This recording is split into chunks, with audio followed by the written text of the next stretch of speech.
Donc là, je ne vais pas re-rentrer dans les détails, juste pour vous dire que le médicament passe dans le lait maternel, puisque lorsque la maman absorbe le médicament, on va avoir donc un passage de son tube digestif dans son compartiment plasmatique, puis du compartiment plasmatique dans le compartiment lacté, et l'enfant va ingérer donc le médicament via le lait, donc par un passage qui est bidirectionnel, qui pour les médicaments, le facteur le plus important c'est la liposolubilité, donc plus les médicaments sont solubles dans les graisses, plus ils vont se retrouver dans le lait maternel, et on verra qu'il faut faire surtout attention à tout ce qui est médicaments de la sphère des psychotropes, puisque ce sont les médicaments qui sont les plus lipophiles. Un autre point qui est important d'ajouter, c'est que comme on s'adresse à un nouveau-né, et souvent un nouveau-né qui peut être prématuré, la prématurité est l'autre point important lorsqu'on doit répondre sur une question médicaments et allaitement maternel. Donc les médicaments passent, on a à peu près 6000 médicaments qui sont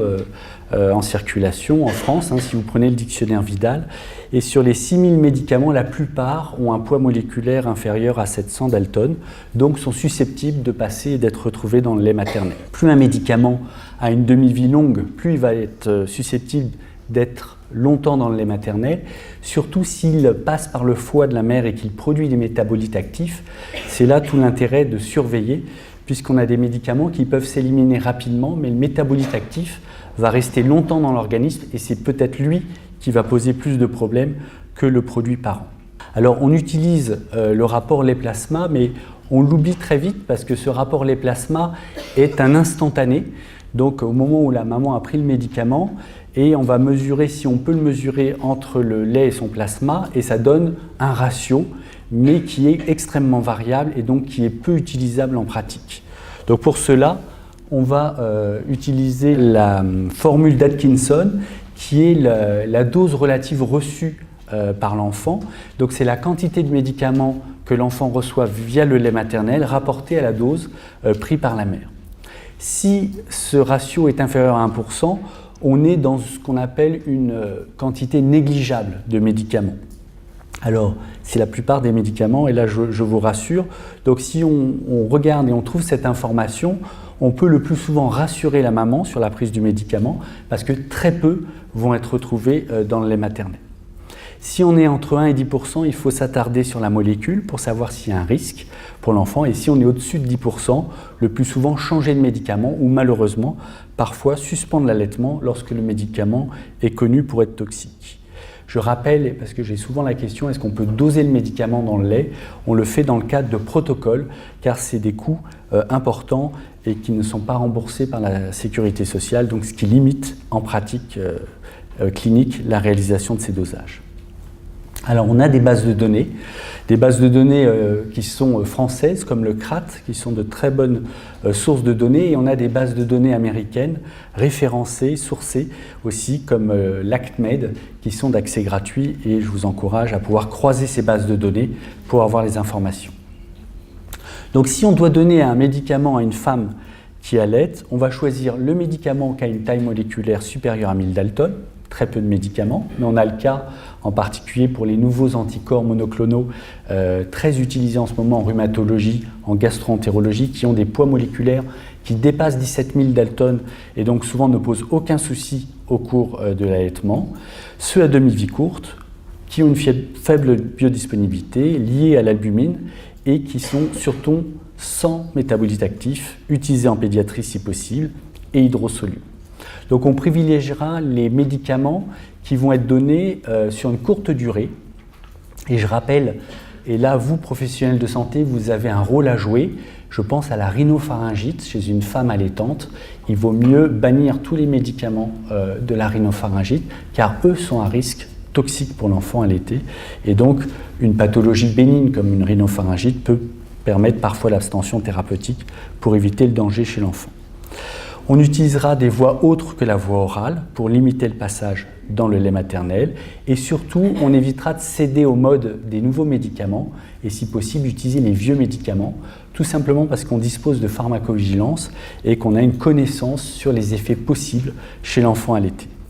Et dernier point qui est très important pour moi, c'est est-ce qu'on est face à un nouveau-né né à terme à 39 semaines ou est-ce qu'on est devant un prématurissime qui n'a pas les fonctions d'élimination rénale ou hépatique suffisantes pour faire face à des toutes petites concentrations de médicaments via le lait, mais qui chez lui peut avoir une toxicité importante. Parmi l'ensemble des médicaments, très peu sont réellement contre-indiqués au cours de l'allaitement maternel. Ce sont les médicaments qui sont cytotoxiques ou les médicaments qui sont utilisés avec une demi-vie très longue, comme les sels d'or, ou à forte concentration en iode, comme l'amiodarone. Certains antihypertenseurs, par contre, ne doivent pas être utilisés au cours de la grossesse ou dans la première période de l'allaitement, dans les 2 ou 3 premiers mois. Ce sont tous ce qui sont les inhibiteurs de l'enzyme de conversion ou les sartans, car ils empêchent la production d'un facteur de croissance qui est l'angiotensine 2 et qui est essentiel pour la croissance du fœtus et du nouveau-né. Et donc on n'utilisera pas ces antihypertenseurs au cours des 2 à 3 premiers mois de l'allaitement. Enfin, tout ce qui est médicaments ou produits non évalués qui circulent sur Internet ne doivent pas être encouragés chez la femme allaitante car on ne connaît pas la composition et on expose inutilement l'enfant à des risques. Alors je vais vous présenter maintenant avec Virginie, nous avons réalisé plusieurs cas cliniques qui permettent de vous confronter à la vie quotidienne pour une sage-femme ou un pédiatre ou un médecin généraliste face aux différents cas que vous allez rencontrer chez une femme qui vient vous consulter. Donc là, on est devant le cas d'une femme qui a une lymphangite et qui va avoir besoin d'une prescription d'un antibiotique. Et c'est vrai que si vous regardez le dictionnaire Vidal, la pyostacine, la pristinamycine est contre-indiquée. Si on creuse un petit peu, si on fait des recherches bibliographiques, si on consulte les centres de pharmacovigilance, on voit qu'on n'a pas de données probantes qui interdisent cet antibiotique, qui est un puissant antibiotique très indiqué au vu de la flore et des bactéries susceptibles de provoquer cette pathologie. Et surtout, on sait que ça a été très longtemps utilisé par les pédiatres et par les gynécologues obstétriciens, avec un recul qui ne met pas en évidence d'effets indésirables chez l'enfant allaité. On peut l'associer avec des antalgiques tels que l'ibuprofène ou le kétoprophène puisque la femme sera sous antibiotiques et en cure courte, ces 2 antalgiques permettent donc de diminuer la douleur et sont tout à fait compatibles avec l'allaitement maternel. Un autre cas fréquent qui est l'infection urinaire chez la femme allaitante est de savoir si elle peut prendre un antibiotique, la ciprofloxacine, en prise unique.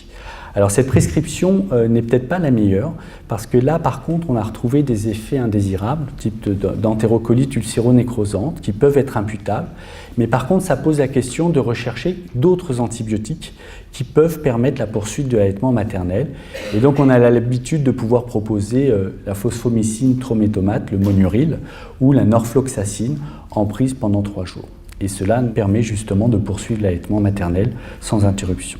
Un autre cas clinique assez fréquent, qui est le cas de l'infection par herpès, est l'utilisation d'un antiherpétique qui est le valacyclovir.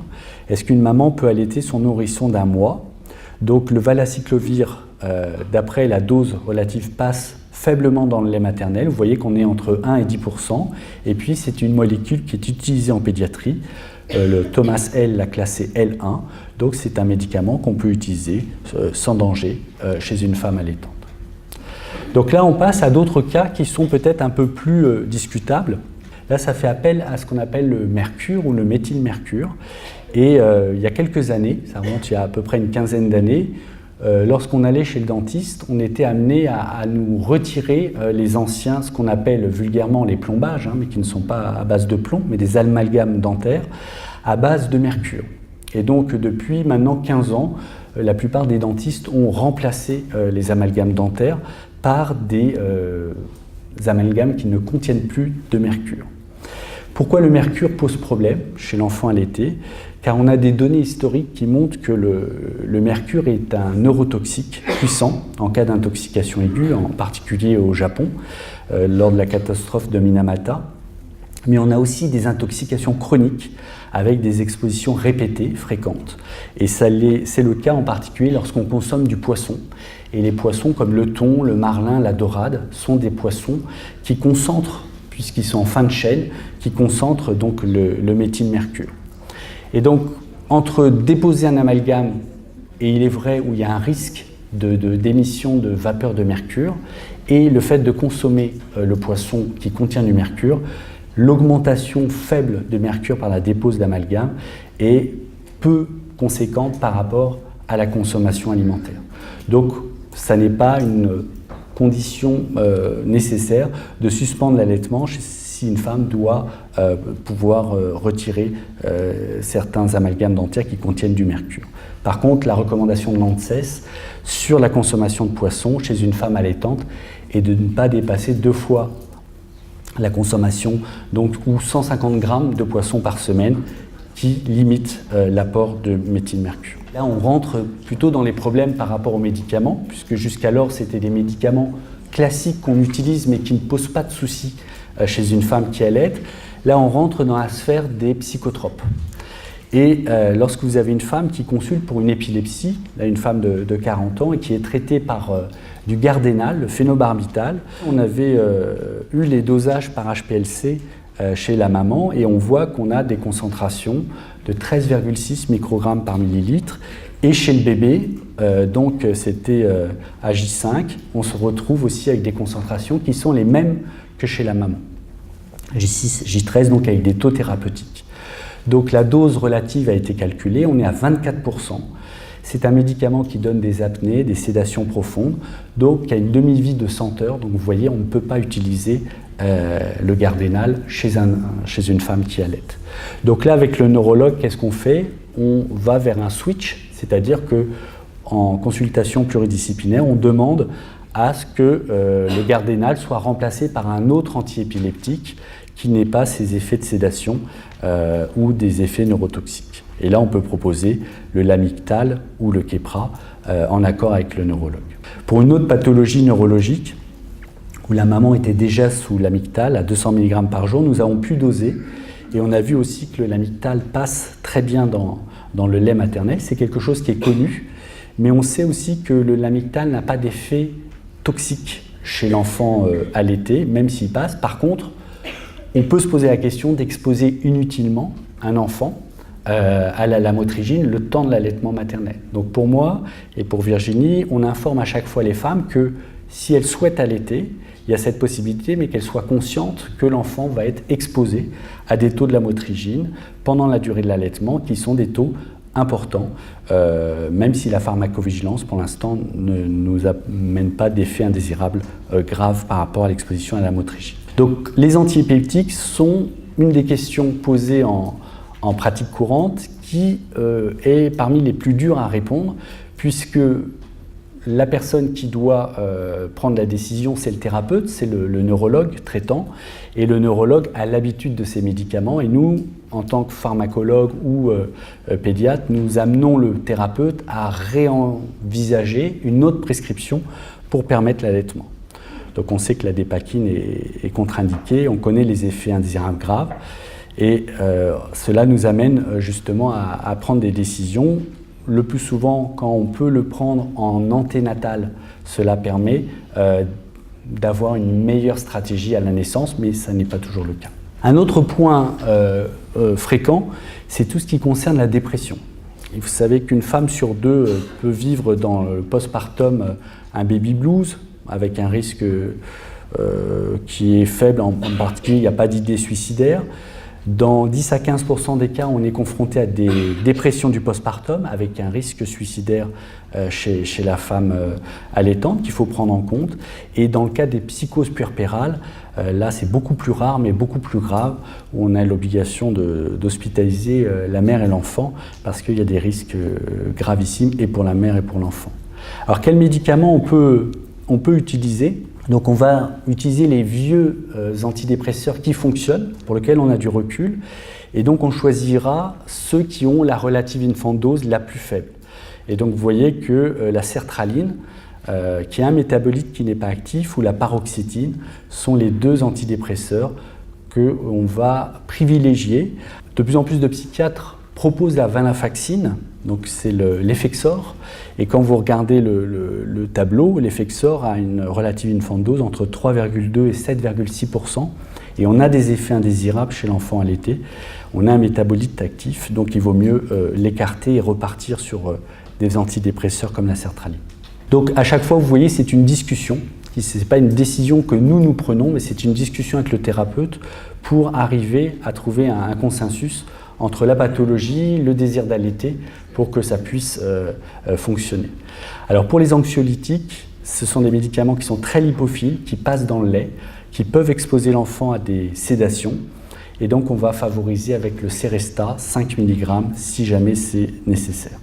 Pour les antalgiques, là on a le cas des opiacés qui pose souci puisque ce sont des médicaments qui passent dans le lait maternel, qui exposent l'enfant à des risques de dépression respiratoire.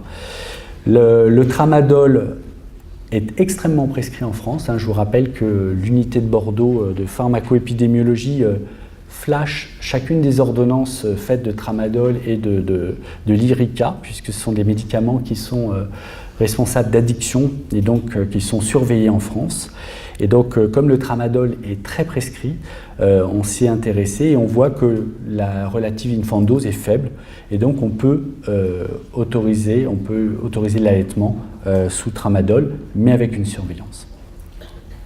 Avec Virginie, on avait fait un travail il y a quelques années sur le dextropropoxyphène qui n'est plus utilisé, mais qui un jour ou l'autre risque de revenir, puisque ce qui avait été retiré, c'était l'association paracétamol-dextropropoxyphène, puisque c'était une association qui n'avait pas de sens, avec des demi-vies très différentes et qui exposait à des effets toxiques. Le dextropropoxyphène est un excellent antalgique et c'est pour ça que je vous dis qu'un jour ou l'autre, il risque de revenir sur le marché seul. Mais on l'avait dosé dans les cheveux chez une petite fille née à terme et qui avait présenté des effets neurologiques. Et dans les cheveux, on s'était retrouvé avec des taux très importants de dextropropoxyphène et de norpropoxyphène. Et après discussion avec les toxicologues, même s'il faut être très vigilant sur l'utilisation des cheveux chez le nouveau-né, on avait vu qu'il y avait une exposition qui était significative chez l'enfant.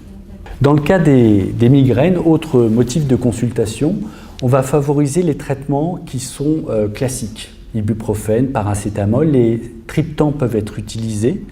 On peut utiliser dans le traitement de fond aussi les bêta-bloquants, les inhibiteurs calciques, la sertraline ou le Laroxyl en troisième intention. On évitera les dérivés de l'ergot sec qui sont vasoconstricteurs. Autre cas très fréquent pour lequel on est confronté et qui souvent amène à un arrêt de l'allaitement et qui pour nous est un arrêt injustifié de l'allaitement puisque c'est la femme allaitante qui va chez le dentiste et qui se retrouve à avoir une anesthésie locale pour une extraction dentaire. Et donc lorsqu'on étudie les différents produits comme l'articaïne ou l'épinéphrine, le passage est par voie systémique est quasi nul et donc on ne doit pas interrompre l'allaitement puisqu'on ne retrouvera pas de ces anesthésiques dans le lait maternel. Si la femme doit avoir une anesthésie générale, comme ce sont des produits qui ont des demi-vies très courtes, autour de 3 minutes, on attend que la femme ait retrouvé sa conscience, soit vigilante, et donc on fait comme ça la possibilité qu'elle puisse redonner le sein au moment où elle retrouve sa vigilance. Les cas où on est souvent interrogé avec Virginie, c'est tout ce qui concerne le passage d'une radio, d'un examen radiologique avec l'utilisation d'un produit de contraste. Et souvent, il y a une interruption de l'allaitement qui est faite d'emblée par peur d'exposer le nouveau-né à un produit iodé ou un produit qui contienne une dose de radioactivité. Et donc, la Société française de radiologie a émis des recommandations. Et donc, vous voyez que pour ce cas-là, par exemple, si l'enfant est né à terme en bonne santé, on peut utiliser un produit de radiologie qui soit hydrosoluble sans poser de soucis.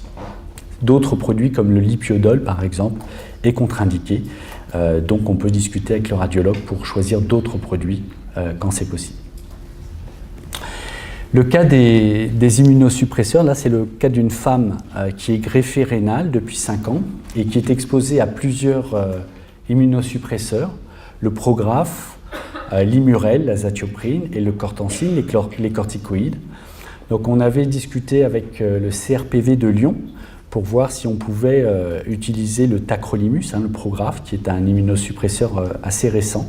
Et on voit que les dosages ont été faits par Thierry Vial à Lyon et ça ne met pas en évidence de passage de la molécule, ce qui fait qu'on peut, chez une femme qui est greffée rénale, permettre la poursuite de l'allaitement maternel avec une surveillance, chez l'enfant en particulier d'une numération formule sanguine, et puis d'une surveillance avec le médecin de l'enfant, sur la croissance en particulier. Pour tout ce qui concerne l'hypertension artérielle, les inhibiteurs de l'enzyme de conversion et les antagonistes des récepteurs de l'angiotensin II sont contre-indiqués au cours de la grossesse, deuxième et troisième trimestre, mais même le premier trimestre de la grossesse pose problème pour ces médicaments. Donc en dehors de cette classe d'antihypertenseurs, la première intention chez une femme qui allaite, ça va être d'utiliser un bêta-bloquant. Alors ça peut être un alpha-bêta-bloquant, comme le labétalol, et les inhibiteurs calciques, comme la nifedipine ou la nicardipine. On n'utilisera pas l'amlodipine, l'Amlor, c'est un médicament qui n'est pas indiqué chez la femme allaitante. Et on va faire une surveillance chez le nouveau-né et le nourrisson, exposés en particulier fréquence cardiaque, tension artérielle, glycémie, parce qu'on a des signes de bêta-blocage, mais qui disparaissent souvent dans les premiers jours. Si une femme a une insuffisance cardiaque, on utilise les mêmes traitements qu'en dehors de la grossesse. Ça ne doit pas être une raison d'interrompre l'allaitement maternel, et on adapte le monitoring de manière un peu plus précise sur le plan thérapeutique, avec une surveillance mère-enfant. Il y a de nombreuses études qui ont été faites sur le passage de la cotinine, qui est le métabolite de la nicotine, et de l'intérêt ou non de pouvoir sevrer rapidement une femme qui allaite. Moi, en tant que pharmacologue, je suis pour permettre l'utilisation des patchs et des différents produits de substitution du tabac, plus en lien donc avec la sage-femme, avec les tabacologues, avec les médecins, pour permettre, si ça n'a pas été fait au cours de la grossesse, mais au moins au cours de l'allaitement, de pouvoir réduire, voire d'arrêter la consommation de tabac.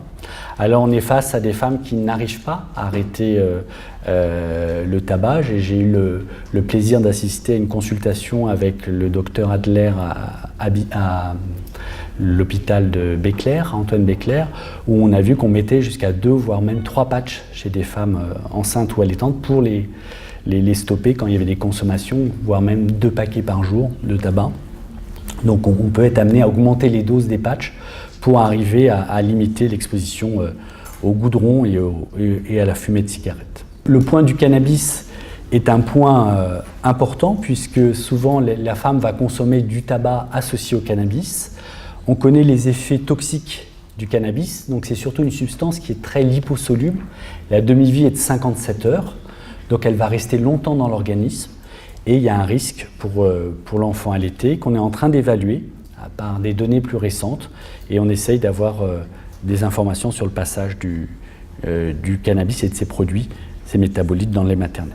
De toute façon, si vous avez une femme qui est exposée à de l'alcool, du tabac, du cannabis ou à d'autres produits responsables d'addiction, il faut pouvoir orienter cette femme avec des spécialistes de l'addiction pour pouvoir l'aider à pouvoir diminuer cette exposition. En 2006, il y avait un décès d'un nouveau-né à la codine qui avait alerté les professionnels du milieu de la pharmacologie périnatale sur le danger du polymorphisme génétique, en particulier de l'exposition de la codine qui se transforme en morphine. Et chez des femmes qui ont un polymorphisme du cytochrome 2D6, on peut avoir des expositions et des accumulations de morphine qui peuvent avoir un effet gravissime chez l'enfant allaitant. Donc méfiance, et la codéine d'ailleurs n'est plus autorisée chez la femme qui allaite. Des collègues de Toulouse ont fait un travail épidémiologique qui a permis de voir quels étaient les médicaments qui étaient responsables d'effets indésirables au niveau national.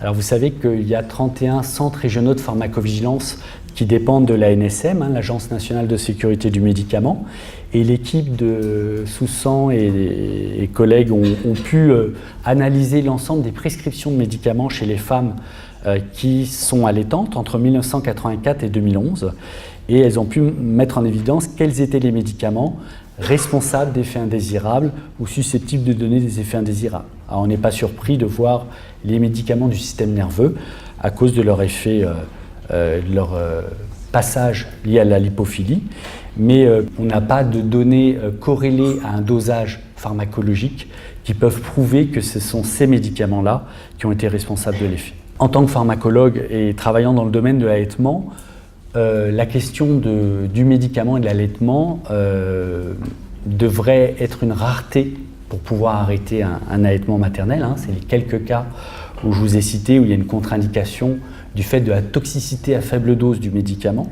Mais dans la plupart des cas cliniques habituels, on peut et on doit permettre à la femme de poursuivre l'allaitement tout en réfléchissant sur le choix du médicament, en choisissant celui qui passe le moins.